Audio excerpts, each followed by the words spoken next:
அங்கே இருக்கக்கூடிய பெரும்பான்மை சமூகமான மீத்தி சமூகத்தினுடைய வாக்குகளை வைத்துக்கொண்டே அடுத்தடுத்த ஆட்சிக்கு வந்து விடலாம், அதிகாரத்தை தக்க வைத்துக் கொள்ளலாம் என்கின்ற ஒரு குறுக்கு புத்தியின் காரணமாக ஏற்பட்ட கலவரம் தான் மணிப்பூர் கலவரம் என்பது. நேற்று கூட பேசும்போது பிரதமர் என்னென்னவோ சொன்னார். வளர்ச்சிக்கானது, மூன்றாவது பெரிய வளர்ச்சி. ஒரே ஒரு சின்ன மாநிலத்தில் இருக்கக்கூடிய பிரச்சனையை தீர்க்க ஏன் உங்களால் முடியவில்லை? ஆக்கிரமிப்பின் போது நடந்தது என்ன அப்படின்றத பேச வந்தா பேசாத. சில பெண் நாடாளுமன்ற உறுப்பினர்கள் நமது பிரதமருக்கு அருகில் சென்று புரொட்டஸ்ட் செய்வதை ஒரு சதி என்றும் அது அவருக்கு ஆபத்து என்றும் அதை பற்றி தகவல் வந்த காரணத்தினால் அவரை அவைக்கு வர வேண்டாம் என்றும் சொல்லி அவரை காப்பாற்றிட்டார். எதையாவது பேசி எதிர்கட்சி உறுப்பினர்களை வெளிநடப்பு செய்து விட வேண்டும். அவங்க வெளிநடப்பு செஞ்சிட உடனே ஒரு 1.5 மணி நேரம் உட்கார்ந்து கதை அடிக்க வேண்டியது. இதுதானே உங்களுடைய வடமை. You are facing failures in every front. ஒரு துறையிலையும் நீங்கள் தோல்வியை சந்தித்துக் கொண்டிருக்கிறீர்கள். இவருடைய டபுள் என்ஜின் சர்க்கார்ன்றது, இந்த டப்பா சர்க்கார் என்றதெல்லாம் நல்ல நிரூபணமாகிவிட்டது.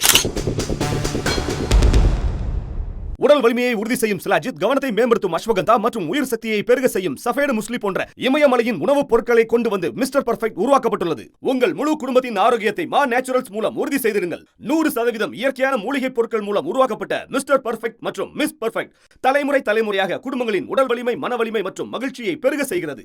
உங்கள் மகிழ்ச்சியான பயணத்தை துவங்க www.manaturals.com என்ற இணையதளத்தை பார்வையிடவும் அல்லது வாட்ஸ்அப் எண்ணிலும் தொடர்பு கொள்ளலாம்.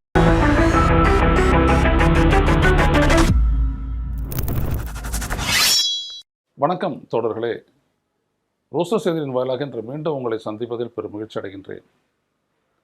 மோடி அரசால் அவர் பெரிதும் சிலாகித்து பேசக்கூடிய டபுள் என்ஜின் சர்க்கார், அதை வைத்துக்கொண்டு மணிப்பூரில் அந்த மக்கள் எழுச்சியை கட்டுப்படுத்த முடியாமல் இன்றைக்கு மிகப்பெரிய அரசியல் சமூக ரீதியான தோல்வியை சந்தித்திருக்கிறது. அங்கே நடந்த கலவரம் தெரியும். மீத்தாய் கம்யூனிட்டிக்கும் குக்கி-சோ கம்யூனிட்டிக்கும் இன்னொரு பக்கம் நாகா ட்ரைப்ஸ், இவர்களுக்கிடையே ஏற்பட்ட அந்த மோதல் முட்டல் சற்றப்ப 3000 பேர் வரை அகதிகளாக கொண்டு வந்து நிறுத்தியது. 300க்கும் மேற்பட்டவர்கள் கொல்லப்பட்டார்கள். ஏராளமான வழிபாட்டு தலங்கள் தீ வைத்து கொளுத்தப்பட்டன. எல்லா செய்தியும் நம்மளுக்கு வந்துட்டு வெளிநாட்டில் இருந்து நம்ம நாட்டுக்கு வந்துச்சு. நம்ம நாட்டில் இருந்து எந்த செய்தியும் வரல. ஏன்னா அங்கே வந்துட்டு இன்டர்நெட்டை கம்ப்ளீட்டாக ஸ்டாப் பண்ணிட்டாங்க. அது மோடி நல்லா செய்வார். அதாவது ஊடகத்தை கட்டுப்படுத்திட்டோம் அப்படின்னோம்னா, உண்மையை மறைச்சிட்டோம் அப்படின்னோம்னா அவங்களது நல்லாட்சின்னு அர்த்தம். ஆனால் அங்கே அந்த பெண்களை நிர்வாணப்படுத்தி அவர்களை நடக்க வைத்த அந்த கொடூரம் உலக அளவில் இந்தியாவினுடைய ஜனநாயகத்தை பார்த்து கவலை கொள்ள செய்தது. இப்படியும் நடக்குமா ஒரு நாட்டில்? அதுவும் உலகத்திலேயே மிகப்பெரிய ஜனநாயக நாடு என்று சொல்லக்கூடிய இந்தியாவில் இப்படி ஒரு காட்சி அரங்கேற்றப்படுமா? எல்லோருக்கும் ஆச்சரியமாக இருந்தது. நமக்கு மிகப்பெரிய ஒரு தலைமுனிவாக ஆனது. அதன் பிறகு அந்த கலவரத்தை கட்டுப்படுத்த முடியவில்லை. அந்த மக்களிடையே ஒற்றுமை ஏற்படுத்தக்கூடிய மோடியினுடைய, அமித்ஷாவினுடைய முயற்சி பலிக்கவில்லை. அங்கே இருந்த பைரன் சிங் அரசு நீக்கப்பட்டு ஆளுநர் ஆட்சி, குடியரசுத் தலைவர் ஆட்சி பிரகடனம் செய்யப்பட்டது. அது ஒரு ஓராண்டு காலம். கடந்த ஆண்டு பிப்ரவரியில் அது நடந்தது. இந்த ஆண்டு பிப்ரவரி வரை இந்த ஓராண்டு காலத்தில் பார்த்தார்கள் என்றால் சட்டம் ஒழுங்கை கொண்டு வந்து விட்டோம், நிலைநிறுத்தி விட்டோம், அமைதியை கொண்டு வந்து விட்டோம் என்றெல்லாம் சொல்லிவிட்டு இப்பொழுது ஒரு கலப்பு அமைச்சரவையை உருவாக்கினார்கள். பாஜகவிலேயே இருக்கக்கூடிய மீத்தாய், குக்கி-சோ மற்றும் நாகா அந்த சட்டப்பேரவை உறுப்பினர்களை கொண்டு ஒரு கூட்டணி ஆட்சியை அங்கே கூட்டணி ஆட்சியெல்லாம் அவர்களுடைய ஆட்சி தான் உருவாக்கினார்கள். உருவாக்கி ஒரு மீத்தாய் கம்யூனிட்டியை சேர்ந்தவரை முதலமைச்சராகவும், குக்கி-சோ, நாகா ஆகிய 2 பழங்குடி வகுப்புகளைச் சேர்ந்த ஒவ்வொருவரை சட்டமன்ற உறுப்பினர்களை துணை முதல்வர்களாகவும் வைத்து அவர்களை பதவி பிரமாணம் எடுக்க வைத்து ஆட்சி அமைத்தார்கள். அதை குக்கி-சோ கவுன்சில், அந்த பேரவை நிராகரித்து விட்டது. ஏனென்றால் யார் இவர்கள் அந்த துணை முதல்வராக குக்கி-சோ கம்யூனிட்டியிலிருந்து துணை முதல்வராக பதவியேற்றாரோ கிப்ஜன், அவர் அந்த மாநிலத்துக்கே வரவில்லை. எப்பொழுது? பதவியேற்பின் போதே டெல்லியில் இருந்து கொண்டு, டெல்லியில் இருக்கக்கூடிய மணிப்பூர் பவனில் இருந்து கொண்டு அவர் பதவி ஏற்றுக்கொண்டார். அங்கே அது மிகப்பெரிய நகைச்சுவையாக பேசப்பட்டது. தன்னுடைய சட்டப்பேரவை தொகுதிக்கு வராதவர், தொகுதியில் உள்ள தனது அலுவலகத்துக்கு வராதவர், அந்த மக்களோடு எந்த விதமான தொடர்பும் இல்லாத ஒருவரை துணை முதலமைச்சராக ஆக்கி அதன் மூலம் அந்த மக்களிடையே ஒரு ஒருமைப்பாட்டை கொண்டு வந்துவிட முடியும் என்று நினைத்து மோடியும் அமித்ஷாவும் செய்த முயற்சி படுதோல்வியில் முடிந்துவிட்டது. ஏனென்றால் குறுக்கு வழியில் அவர்கள் எல்லாவற்றையும் செய்ய நினைத்தார்கள். உங்களுடைய பிரதிநிதித்துவம் இருக்கிறது என்று மட்டும் அவர்கள் காட்ட நினைத்தார்கள். அங்கே பிரதிநிதித்துவம் மட்டும் அல்ல பிரச்சனை. அவர்கள் கேட்டது என்னவென்றால், எங்களுடைய அந்த கூகிஸோ மக்கள் வாழக்கூடிய அந்த பகுதிக்கு ஒரு தனி பேரவை அங்கீகாரம், கவுன்சில், அதாவது ஹில் கவுன்சில் என்று சொல்வார்கள், அந்த மாதிரி ஒரு தனித்த நிர்வாக அமைப்பு ஏற்படுத்தப்பட வேண்டும். அதனுடைய கட்டுப்பாட்டின் கீழ் தான் நாங்கள் இருப்போம். அதுதான், அந்த நிர்வாக அமைப்பு தான் எங்களுக்கு தேவையான நல்லது கெட்ட செய்ய வேண்டும். அது இந்த மணிப்பூர் அரசுக்கு கீழ் தான் செயல்படும். கிட்டத்தட்ட மாநிலத்திற்குள்ளேயே ஒரு பகுதிக்கான ஒரு சுயாட்சி என்று வைத்துக் கொள்ளுங்கள் அப்படி. ஆனால் அதை ஏற்றுக்கொள்ளவில்லை. மோடி அரசு ஏற்றுக்கொள்ளவில்லை. ஏற்றுக்கொள்ள முடியாது ஏன் என்பதற்கான காரணத்தையும் சொல்லவில்லை. முடித்துவிட்டு கடைசியில் ஒரு அமைச்சரவையை நியமித்து விட்டு அதை ஏற்றுக்கொள்ளுங்கள் என்று சொல்லும் பொழுது அவர்கள் மூஞ்சால் அடித்தல் போல நாங்கள் ஏற்றுக்கொள்ள மாட்டோம் என்று நிராகரித்து விட்டார்கள். நிராகரித்து விட்டு இப்பொழுது அமைச்சரவையையும் கூட்டி சட்டப்பேரவையும் கூட்டி விவாதிக்கிறார்கள். ஆனால் சட்டப்பேரவையிலேயே பாஜகவை சார்ந்த கோகிசோ கம்யூனிட்டியினுடைய உறுப்பினர்களாக இருக்கக்கூடிய 10 பேரில் 7 பேர் வரவில்லை. 3 பேர் தான் வந்தார்கள். இதிலிருந்து மக்கள் ஆதரவு அதற்கு எவ்வளவு இருக்கிறது என்று பாருங்கள். அதே நேரத்தில் அங்கே கலவரமும் வெடித்தாகிவிட்டது.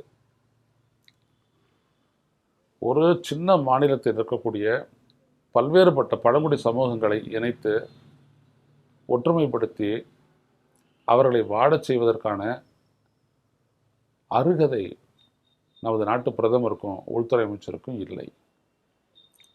எங்கே அந்த அருகதை இவர்கள் இழந்தார்கள்? ஆரம்பத்திலே நம்ம சொன்னோம். அங்கே இருக்கக்கூடிய பெரும்பான்மை சமூகமான மீத்தி சமூகத்தினுடைய வாக்குகளை வைத்துக்கொண்டே அடுத்தடுத்த ஆட்சிக்கு வந்து விடலாம், அதிகாரத்தை தக்க வைத்துக் கொள்ளலாம் என்கின்ற ஒரு குறுக்கு புத்தியின் காரணமாக அவர்களுக்கு சாதகமான நீதிமன்ற தீர்ப்பை நடைமுறைப்படுத்துவோம் என்று சொல்லி அதன் விளைவாக ஏற்பட்ட கலவரம் தான் மணிப்பூர் கலவரம் என்பது. இதெல்லாம் விரிவாக பேசியிருக்கோம் 2 வருஷத்துக்கு முன்னாடியே. ஆனால் அந்த மக்களினுடைய கருத்து என்ன? அவர்கள் ஒரு நீங்கள் உங்களால் ஒரு தீர்வை தர முடியலை அப்படின்னோம்னா வாழக்கூடிய அந்த மக்கள் தரக்கூடிய தீர்வை சொல்ல வேணும். இங்கேருந்து எதிர்க்கட்சி தலைவரான ராகுல் காந்தி அம்மாநிலத்துக்கு போனார். போகும்போது அவர் மீத்தாய் மக்களை பார்க்கும்போது அந்த செக்யூரிட்டி வந்துட்டு வேறு செக்யூரிட்டியாக இருந்தாங்க. அதாவது மீத்தாய் இப்போ இனத்தை சேர்ந்தவர்களாக இருந்தார்கள். அதே அவர் குக்கீஸோ சமூக மக்களை சந்திக்கும் போது அவர்கள் வேறொருத்தராக இருந்தார்கள். ராகுல் கூட கேட்டார், எனக்கு பாதுகாப்பு தருவதில் கூட பகுதிக்கு பகுதி இப்படி ஒரு மாறுபாடு இருக்கிறது என்றால் எங்கிருந்து நீங்கள் தீர்வு காண்பீர்கள்? அப்படி என்றால் அந்த மக்களுக்கு அந்த ப்ரொபோஷனல் ரெப்ரசன்டேஷன் அப்படின்றது இல்லை முக்கியம். அவர்களுக்கு முக்கியம் தன்னாட்சி அதிகாரம். அதை வைத்து கொண்டு தான் அவர்களால் போராடி அவர்களுடைய பகுதிக்கான நலத்திட்டங்களை நிறைவேற்றி அவருடைய வாழ்க்கையை செம்மைப்படுத்திக் கொள்ள முடியும். இல்லாட்டி சீஃப் மினிஸ்டருக்கு தான் எல்லா அதிகாரமும் இருக்குது அப்படின்றதும், டெப்டி சீஃப் மினிஸ்டர் அப்படின்றதுக்கெல்லாம் இங்கே இந்திய அரசமைப்பு ரீதியாக எந்த விதமான அதிகாரமும் இல்லை என்பதும் எல்லாருக்குமே தெரியும். அது ஒரு நேம் சேக்கு, 2வது இடம் டெப்டி சீஃப் மினிஸ்டர்னு கொடுக்கறது, அவ்வளோதான். உதவி துணை முதலமைச்சர் அப்படின்றது அதுக்கு எந்த விதமான தனித்த அதிகாரமும் கிடையாது. அது எல்லாம் பல மாநிலங்களில் இருக்கிறாங்க, தமிழ்நாடு உட்பட. எனவே முதலமைச்சராக பார்த்து என்ன செய்கிறாரோ அது தான் அங்கே இப்போ வேலை செய்யும் ஒழிய மற்றபடி தனித்த அதிகாரமும் எதுவும் கிடையாது. அப்போ இதெல்லாம் அந்த மக்களுக்கு தெரியாதா? சுமார் ரெட்டை இன்ஜின் சர்க்கார் அப்படின்றதுனாலேயே அவர்கள் ஒரு மாநிலத்தினுடைய பிரச்சனையை, தீவிரமான ஒரு பிரச்சனை, அதுவும் அவர்களே கிளப்பி விட்ட ஒரு பிரச்சனையை தீர்க்க முடியாமல் தோல்வி கண்டு அவர்களுடைய அந்த இரட்டை என்ஜின் முழக்கமே இன்றைக்கு படுத்து விட்டது. தமிழ்நாட்டு முதலமைச்சர் ஸ்டாலின் சொன்ன மாதிரி டபா என்ஜின் ஆகிவிட்டது. டப்பா என்ஜின்னா ஒன்றும் இல்லை, இந்த வத்திப்பட்டியை வச்சுக்கிட்டு ஒரு குச்சியை 2 பக்கத்துலையும் சொருவி அதுக்குள்ளே சின்ன சின்ன சக்கரங்களை சொருவிட்டு இந்த குழந்தைங்க ஓட்டு விடும் பாருங்க, அதுக்கப்புறம் தான் டப்பா என்ஜின்.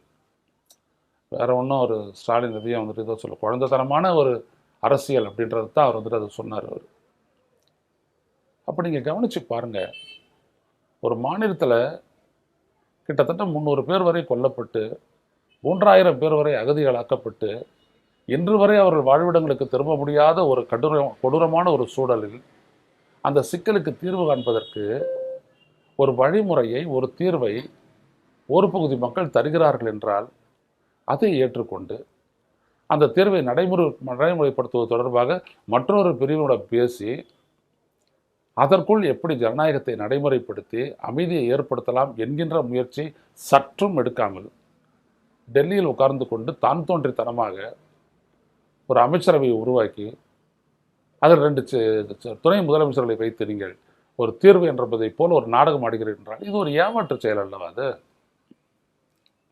இது தாங்க, இவ்வளவுதான் இவங்களுடைய கெப்பாசிட்டியே. ஆட்சி நிர்வாகம் அப்படின்றதெல்லாம் பாஜகவுக்கு ஒன்றும் தெரியாதுன்னு நான் பல வீடியோக்களை நான் பேசியிருக்கிறேன். அவங்களுக்கு தெரிஞ்சதெல்லாம் மதவாதத்தை பேசுவாங்க, மக்களை பிரிப்பாங்க, மோத விடுவாங்க, மக்களுடைய வரிப்பணத்தை எடுத்து திட்டங்களை தீட்டி அதை கார்பரேட்டை ஒப்படைப்பாங்க, கார்பரேட்டுகளுக்கு வங்கிகள் வழியாக நிறைய லோன்களை அள்ளி தருவாங்க. அது வாராக்கடன்களாக மாறின உடனே நேஷனல் கம்ப்யூட்டர் லா ட்ரிபியூனலில் போட்டு ஹேர் கட்டுன்னு போட்டு கழிச்சிட்டு அவங்கள காப்பாற்றி விட்டுருவாங்க. பொதுத்துறை வங்கியும் நாட்டினுடைய சொத்து ரிசோர்ஸஸும் ஒன்றும் இல்லாத போய்விடும். இதுதான் 11 ஆண்டுகளாக நம்ம பார்த்துட்ருக்குறோம். இது 12வது ஆண்டு. நேற்று கூட பேசும்போது பிரதமர் என்னென்னவோ சொன்னார். வளர்ச்சிக்கானது, 3வது பெரிய வளர்ச்சி, ஒரே ஒரு சின்ன மாநிலத்தில் இருக்கக்கூடிய பிரச்சனையை தீர்க்க ஏன் உங்களால் முடியவில்லை? ஏன் உங்களால் முடியவில்லை சொல்லுங்கள். உங்களுடைய தீர்வை ஏன் உங்களுடைய கட்சியை சார்ந்த சட்டப்பேரவை உறுப்பினர்களே ஏற்றுக்கொள்ளவில்லை சொல்லுங்கள். அந்த மக்களிடையே முகத்துக்கு முகம் நேரில் சென்று பார்க்கக்கூடிய திறன், தைரியம், துணிவு ஏன் நமது பிரதமருக்கு இல்லை? விளக்குங்கள்.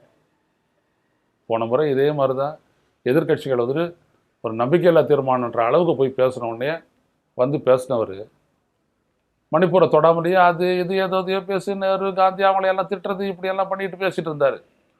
ஒரு கட்டத்தில் பேச மாட்டார் இவருன்னு சொல்லிட்டாங்க வெளிநடப்பு செய்யும்போது, அப்போ ஒரு 2 நிமிஷம் பேசினார். அவ்வளோதான். இதை தாண்டி வேறு எதுவுமே கிடையாது. மோடி பேசுனதெல்லாம் எடுத்து நீங்கள் பார்த்தீங்க அப்படின்னோம்னா, நேற்று பேசுனதெல்லாம் பார்த்தீங்க அப்படின்னோம்னா, அது தனியாக பேசுகிறான்னு நினச்சேன். அது தனியாக பேசுறதுக்கு என்ன இருக்குது? மக்களவை தலைவர் சொல்கிறாரு, சபாநாயகர் ஓம் பிர்லா சொல்கிறாரு, சில எதிர்க்கட்சியினுடைய பெண் உறுப்பினர்கள் அவருடைய இருக்கைக்கு அருகே சென்று நின்று மிக நெருக்கமாக வித்தியாசமாக அவருக்கு எதிர்ப்பு காட்ட நினைத்தார்கள். அந்த சதியை அதாவது சில பெண் நாடாளுமன்ற உறுப்பினர்கள் நமது பிரதமருக்கு அருகில் சென்று புரொட்டஸ்ட் செய்வதை ஒரு சதி என்றும் அது அவருக்கு ஆபத்து என்றும் அதை பற்றி தகவல் வந்த காரணத்தினால் அவரை அவைக்கு வர வேண்டாம் என்றும் சொல்லி அவரை காப்பாற்றி விட்டார். என்ன பேசினா தானே தெரியும். இப்போ நேற்று பேசினார் இல்லையா, எனக்கு குழி நோண்ட பார்க்கிறார்கள். உங்களுக்கு என்ன குழி நோண்டுறது? தேவையே இல்லையே. உங்களுக்கான குழி அமெரிக்காவில் தோண்டப்படுது, எங்கெங்கேயோ தோண்டப்படுது, நீங்கள் தான் தோண்டிகிட்டு இருக்கிறீங்க. நீங்கள் யாரை ரொம்ப அப்படியே அணுக்கமாக பாதுகாத்து வளர்க்குறீங்களோ அந்த அதானியின் மூலமாக அந்த கேடு உங்களுக்கு வரப்போகுது. எதுக்காக நீங்கள் அமெரிக்காவை பற்றி பயப்படணும்? அதானியை கைவிடுங்களேன். விட முடியாது உங்களால். எப்ஸ்டீன் ஃபைலை பற்றி பேசும்போது விளக்கம் கொடுக்கறதுக்கு துணிவு இல்லை. எதையாவது பேசி எதிர்க்கட்சி உறுப்பினர்களை வெளிநடப்பு செய்து விட வேண்டும். அவங்க வெளிநடப்பு செஞ்சிட உடனே ஒரு 1.5 மணி நேரம் உட்காந்து கதை அடிக்க வேண்டியது. இதுதானே உங்களுடைய வடமை. இப்படிப்பட்ட ஒரு பிரதமர் நீங்கள், இந்த நாட்டினுடைய நாடாளுமன்ற உறுப்பினர்கள், அதுவும் பெண் உறுப்பினர்கள் 3 பேர் உங்கள் கிட்ட வந்து ப்ரொட்டஸ்ட் பண்ணுவாங்க அப்படின்னம்னா அது எப்படி உங்களுக்கு ஆபத்தாக முடிச்சிடும்? அப்போ உங்களை காக்கிறது அங்கே யாருமே ஆள் இல்லையா? என்ன அது?